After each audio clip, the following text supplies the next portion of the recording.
उन्हाळ्याची सुट्टी लागली आणि आम्ही निघालो फिरायला. तेव्हा श्रेयसचा आनंद अक्षरशः गगनात मावेनासा झाला.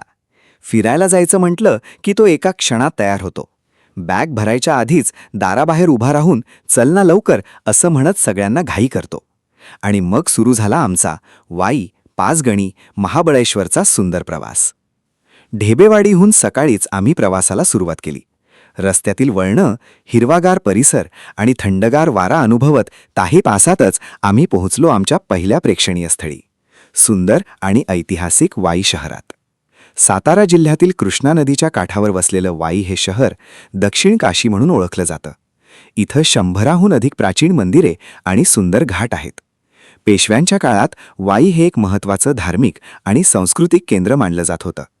सह्याद्रीच्या डोंगर रांगांनी वेढलेलं हे शहर निसर्ग सौंदर्यामुळेही खूप प्रसिद्ध आहे. वाईमध्ये प्रवेश करताच सर्वात आधी लक्ष वेधून घेतो तो कृष्णा नदीवरील मोठा पूल. उंच, भव्य आणि खूप सुंदर दिसणारा हा पूल शहराच्या सौंदर्यात अजूनच भर घालतो. काही वर्षांपूर्वी जुन्या पुलाच्या जागी हा नवीन मोठा पूल बांधण्यात आला. पुलावरून जाताना खाली वाहणारी शांत कृष्णा नदी आणि आजूबाजूचं दृश्य मन अगदी प्रसन्न करून टाकत होतं. पुढे गेल्यावर आम्हाला लागला किसनवीर चौक. या चौकातून वेगवेगळ्या दिशांना जाणारे रस्ते दिसत होते. एक रस्ता जातो मांढरदेवी आणि MIDC वाईकडे, दुसरा रस्ता जातो मंडई आणि मुख्य बाजारपेठेकडे, तर तिसरा रस्ता जातो प्रसिद्ध गणपती मंदिर आणि घाटाकडे. आणि आम्ही वळलो त्या सुंदर मंदिराच्या दिशेने. रस्त्याच्या दोन्ही बाजूंना छोटी मोठी दुकानं आणि लोकांची वर्दळ दिसत होती. पुढे जाताना आम्हाला दिसलं वाईमधील जुनं चित्रपटगृह, चित्रा टॉकीज. अनेक मराठी आणि हिंदी चित्रपटांचं शूटिंगही वाईमध्ये झालेलं आहे. थोड्याच वेळात आम्ही पोहोचलो प्रसिद्ध ढोल्या गणपती मंदिराजवळ. कृष्णा नदीच्या घाटावर वसलेलं हे मंदिर संपूर्ण महाराष्ट्रात प्रसिद्ध आहे. ढोल्या गणपती हे नाव इथल्या विशाल गणपती मूर्तीमुळे पडलं आहे. इसवी सन 1762 सरदार गणपतराव भिकाजी रास्ते यांनी या मंदिराची उभारणी केली होती. मंदिरातील गणपतीची भव्य दगडी मूर्ती पाहताना मन अक्षरशः भारावून जातं. मंदिराचं दगडी बांधकाम आणि हेमाडपंथी शैली खूप आकर्षक वाटते. विशेष म्हणजे नदीच्या पुराच्या पाण्याचा दाब कमी व्हावा म्हणून मंदिराचा मागचा भाग बोटीच्या आकारात बांधण्यात आला आहे.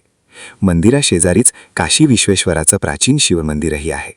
घाटावरची दीपमाळ, शांत वाहणारी कृष्णा नदी आणि मंदिरांची रांग संपूर्ण परिसर अजूनच सुंदर बनवतात. त्यानंतर आम्ही गेलो छोट्या पुरावर आणि तिथून दिसणारं दृश्य तर खूपच अप्रतिम होतं. एका बाजूला मोठा पूल, दुसऱ्या बाजूला सुंदर गणपती मंदिर, खाली शांत वाहणारी कृष्णा नदी आणि त्या सगळ्याच्या मधोमध अनुभवायला मिळणारी एक वेगळीच शांतता. नंतर श्रेयस आणि श्रेयसची मम्मी मंदिराच्या आत दर्शनासाठी गेले. मंदिराच्या आतमध्ये फोटो आणि शूटिंग करण्यास बंदी असल्यामुळे आम्ही तिथल्या आठवणी फक्त मनात साठवून ठेवल्या. दर्शन झाल्यानंतर बाहेर येऊन आम्ही काही सुंदर फोटो काढले. बाहेरच्या स्टॉलवरून प्रसाद घेतला आणि त्या ठिकाणचा शांत प्रसन्न अनुभव मनात घेऊन आम्ही निघालो पुढच्या प्रेक्षणीय स्थळाकडे. आता आमचा प्रवास सुरू झाला मांढरदेवीच्या दिशेने. डोंगर रस्ते, थंड हवा आणि सुंदर निसर्ग अनुभवत आम्ही पुढे निघालो काळूबाई देवीच्या दर्शनासाठी.